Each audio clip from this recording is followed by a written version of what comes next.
Hello and welcome back. I do hope that the start of 2019 has been great for you. Now, as I'm sure you're aware, Brexit is back on the agenda. And a quick reality check. We are currently 78 days from leaving the EU, and the current default position is to leave without a deal. That date is 11 PM on the 29th of March. So let's have a little discussion around what's going to be happening next on the political agenda. So next Tuesday, the 15th of January at 7 PM, Parliament will be voting on the Withdrawal Agreement. Now, the agreement was meant to be put to a vote of Parliament in early December. The Prime Minister pushed that vote back for fear of losing it and went back to the EU in an attempt to try and find additional concessions to convince Parliament to approve the agreement. Now, over the last month, there have been no changes to the text of the Withdrawal Agreement and no substantial concessions from the EU. As you might remember, there were questions around the backstop position for Northern Ireland.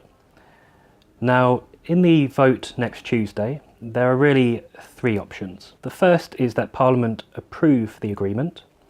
The next stage will be for the government to put the agreement into UK legislation and for the EU Parliament to agree to it as well. This all needs to be completed by March the 29th. That is quite a complicated process, and it's possible that the government could still have additional defeats during the process of putting it into legislation. The other two options, which are more likely, is that the government lose the vote on Tuesday. And it's really a question then about how many votes they lose by.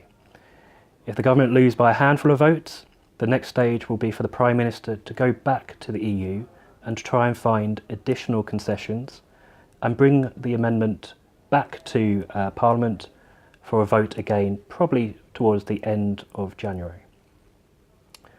What will be really interesting, however, is if the government lose by a number of votes, perhaps 80 to 100 votes. In this situation, there is a number of scenarios that can be put in place.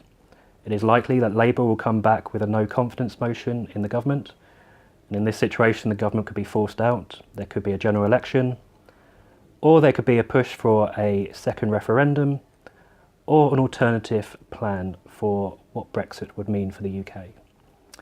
What we do know is that the government lost a vote yesterday, which means they have 3 days to come back to Parliament with a plan B. That means we should know by Monday the 21st of January what the government are going to be focused on. What we also know is that the government are looking at possibly extending that Article 50 deadline, that's the 29th of March deadline, possibly to June or July to give them more time to negotiate and find a solution. So it's going to be a busy few weeks in the political world. Should you have any questions, please do come and find me at the Ascential conference next week, and I really look forward to seeing you there. Thank you very much.